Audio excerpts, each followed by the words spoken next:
मांग की लोच। मांग की लोच, मैंने आपके साथ जो डेटा वाला एनालिसिस किया था उसे हम लोग कहते हैं चाप मांग की लोच। क्या बोलते हैं? चाप। ठीक है, चाप के अंतर्गत आपका जो डेटा होता है P1 का मान गिवन रहता है, आपके P2 का मान गिवन रहता है, आपके Q1 का मान गिवन रहता है एंड आपके Q2 का मान गिवन रहता है।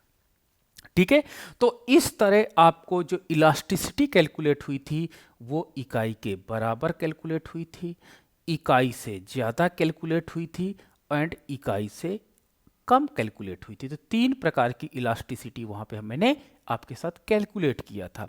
इसको मैंने कहा था सामान्य वस्तु है। सामान्य वस्तु वो होती जो आपकी कार्यक्षमता को बढ़ाती है। ये आपके पास आवश्यक वस्तु थी जिसकी जो इकाई से कम है, आवश्यक वस्तु को, और ये आपके पास है विलासी वस्तुओं को दर्शा रही थी। ठीक है, विलासी वस्तुओं को रिप्रेजेंट कर रही थी। तो ये मैंने क्लासिफिकेशन मैंने देखा था। आज हम जो मांग की लोच आपके साथ स्टडी करने जा रहे हैं वो बिंदु मांग की लोच की स्टडी करेंगे। बिंदु मांग की लोच की स्टडी आपके साथ हम करने जा रहे हैं। तो पॉइंट इलास्टिसिटी की जब मैं बात करता हूं तो इसमें एक पर्टिकुलर प्राइस दिया रहता है कि P इक्वल टू 10 पर calculate the value of elasticity. एक पर्टिकुलर पॉइंट पर आपको इलास्टिसिटी कैलकुलेट करनी होती है। चाप में देखिए दो पॉइंट दिए रहते हैं P1 एंड P2, यानी टू प्राइस लेवल रहते हैं, बट यहां पे एक पर्टिकुलर प्राइस गिवन रहेगा कि इसी प्राइस पर आप निकालिए मांग की लोच। तो इसे हम लोग क्या कहते हैं? बिंदु मांग की लोच कहते हैं। तो इस तरह के क्वेश्चंस में क्या होता है, एक आपका डिमांड फंक्शन दिया रहता है। क्या दिया रहेगा? डिमांड फंक्शन दिया रहता है। और दूसरा आपके पास प्राइस की इंफॉर्मेशन दी रहती है, यानी two information has been given, एक डिमांड फंक्शन गिवन रहेगा एंड एक प्राइस गिवन रहेगा, and then you should be calculate the value of elasticity. तो कैसे कैलकुलेट करते हैं चलिए देखते हैं। ठीक है, इसका फार्मूला देख लेते हैं पहले। तो इसका जो फार्मूला होता है, elasticity of price is equal to, आपका हो जाएगा ये फार्मूला आपका, एक मिनट, जस्ट 1 मिनट, हाँ, फार्मूला आपका जो बन जाता है वो हो जाता है dx अपॉन dp।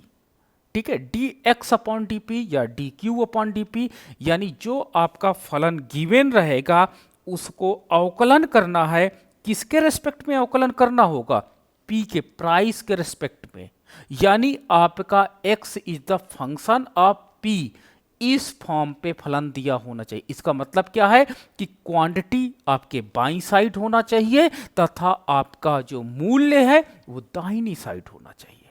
ओके, तो इस फलन का आपको अवकलन करना होगा और अवकलन की वैल्यू यहां रखनी होगी इनटू p अपॉन x, और इसके पहले आप माइनस का सिंबल लगा दीजिए। तो this is the formula for बिंदु मांग की लोच, यानी पॉइंट इलास्टिसिटी का ये फार्मूला बन जाता है। ओके, तो ये आपका फार्मूला बन गया। चलो अब हम इसको कैलकुलेट करते हैं, देखते हैं। तो ये क्या है आपका dx अपॉन dp का मतलब क्या है, मैं फिर से बता दूं कि x फलन को p के सापेक्ष अवकलन करना है। किसके सापेक्ष? p के सापेक्ष अवकलन करना, प्राइस के सापेक्ष। अगर ये फलन कभी कभी क्या होता है एग्जाम में p इक्वल टू ऐसे दिया रहता और बच्चे यही लगा देते हैं, गलत हो जाता। नहीं, आपको फलन चेक कर लेना कि क्या फलन इसी फॉर्मेट में दिया गया है या फॉर्मेट में नहीं दिया गया है। ठीक है, तो अगर नहीं दिया गया तो आपको इस फॉर्मेट में रखना होगा, या कभी कभी ऐसी कंडीशंस में आपको बताऊंगा जहां पर इस तरह का फलन नहीं बनाना संभव होता, तो वहां पर कैसे सॉल्व करेंगे उसको भी मैं आपको डिफाइन करूंगा। तो चलो, एक क्वेश्चन दिया है, द क्वेश्चन इज गिवन, आपका है, आप ये क्वेश्चन है एक्स डिमांड फंक्शन जो है एक कंज्यूमर का डिमांड फंक्शन आपका गिवन है। डिमांड फंक्शन है x equal to 25 minus 4p minus P square. ये आपका डिमांड फंक्शन दिया है, ठीक है, ये डिमांड फंक्शन है, ठीक है। यहां पे बहुत गौर से देख लो कि x कैसे चाहिए, तो देखो यहां पे मैंने बोला था x आपका बाएं साइड चाहिए तथा p आपका दाहिने साइड चाहिए, और यहां पर देखिए उसी फॉर्मेट में फलन है, यानी हमें फलन में कोई चेंज करने की आवश्यकता नहीं है, ठीक है।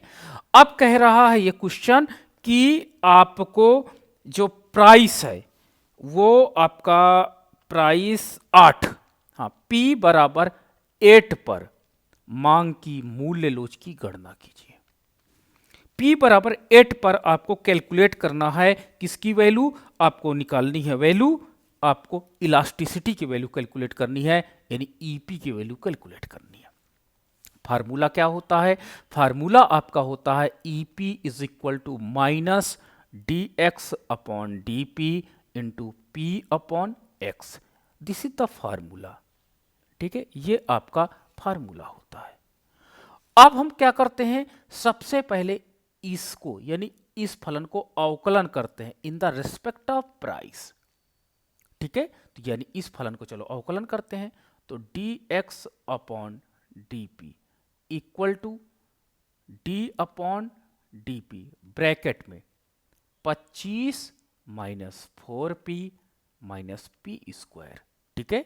अब हम इसको और स्टेप आगे बढ़ाते हैं, तो ये कांस्टेंट है तो कांस्टेंट मैंने बोला हटता नहीं, उसी तरह रहता है, तो d upon D P 25 minus 4 पहले आ जाएगा, d upon D P bracket में p हो जाएगा, minus d upon D P और ब्रैकेट में p स्क्वायर हो जाएगा।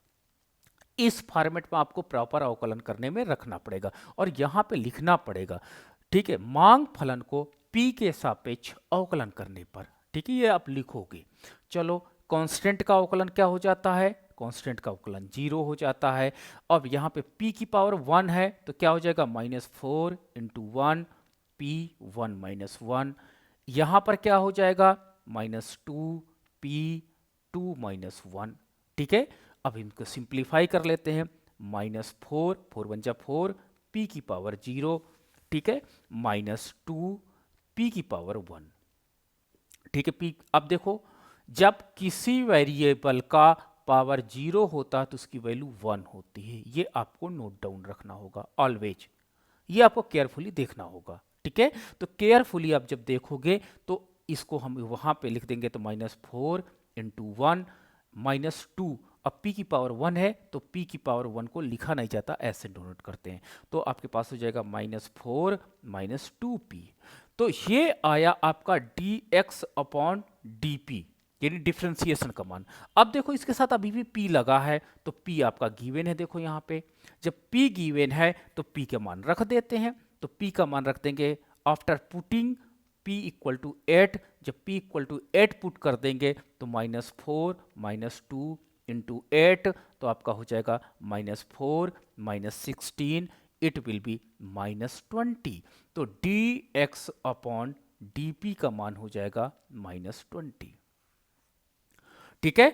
अब आपको देखो ये वैल्यू निकल के आ गई, p का मान ऑलरेडी दिया है, ठीक है, p का मान ऑलरेडी 8 दिया, अब मुझे x की वैल्यू चाहिए, तो x की वैल्यू के लिए इसी डिमांड फलन में अगर मैं p का मान 8 रख दूं तो x बराबर हो जाएगा 25 minus 4p minus P square, तो p इक्वल टू 8, तो क्या हो जाएगा 25 माइनस 4 इंटू 8 माइनस 8 का स्क्वायर, तो 25 माइनस 8 चौक 32 माइनस 8 64, तो अब आप किसको सिंप्लीफाई करो, कोई हेल्प करेगा मेरी, बताओ कितना आएगा,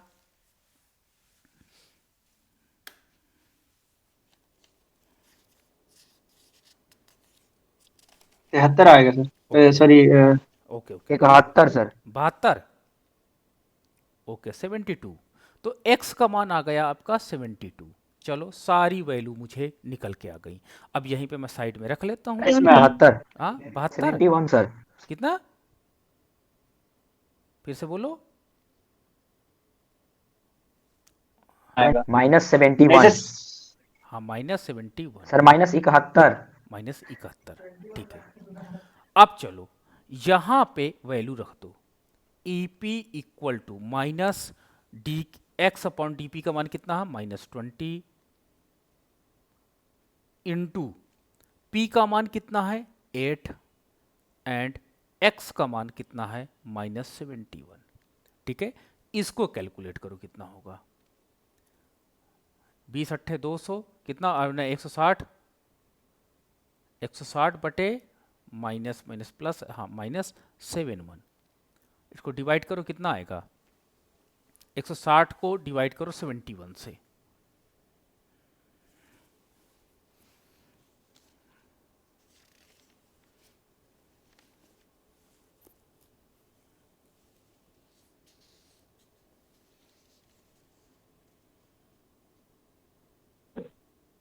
सर 2.2 2.2। ओके, तो ये आपकी माइनस। इलास्टिसिटी का मान -2.2 आ रहा है ना, -2.2 आ रहा है। अब माइनस को इग्नोर कर दो, माइनस को इग्नोर कर दो, तो मेरे पास वैल्यू आ गई कितनी 2.2। ये वैल्यू आई आपकी इलास्टिसिटी की वैल्यू आ गई। ठीक है, तो हम क्या कहेंगे कि कमोडिटी जो है वो लग्जरियस कमोडिटी है, विलासी वस्तु है, और जिसकी लोच क्या है, मांग की लोच 2.2 है। तो इस तरह के प्रश्न जरूर एग्जाम में एक पूछा जाता है, आपको भी पूछा गया होगा, इस प्रश्न को जरूर ध्यान से देखिएगा। चलो एक और क्वेश्चन मैं सॉल्व करता हूं आपके साथ, तो चीज़ें थोड़ी सी और क्लियर होंगी और समझ में भी आपको आएंगी। तो एक मैं क्वेश्चन आपके साथ सर माइनस, की वैल्यू सर इग्नोर इसमें कर जो दो, माइनस है वो किस वजह से? इग्नोर की जाती है क्योंकि हम इकोनॉमिक्स में सारी चीज़ें जो हैं वो पॉजिटिव वैल्यूज लेके चलते हैं, निगेटिव वैल्यूज को हम लोग इसमें इग्नोर कर देते हैं। ठीक है, तो उसको वैल्यू निगेटिव है उसको इग्नोर कर दो, तो आपको चीज़ें क्लियर हो जाएंगी। चलो एक मेरे पास है प्रश्न, हाँ आपका है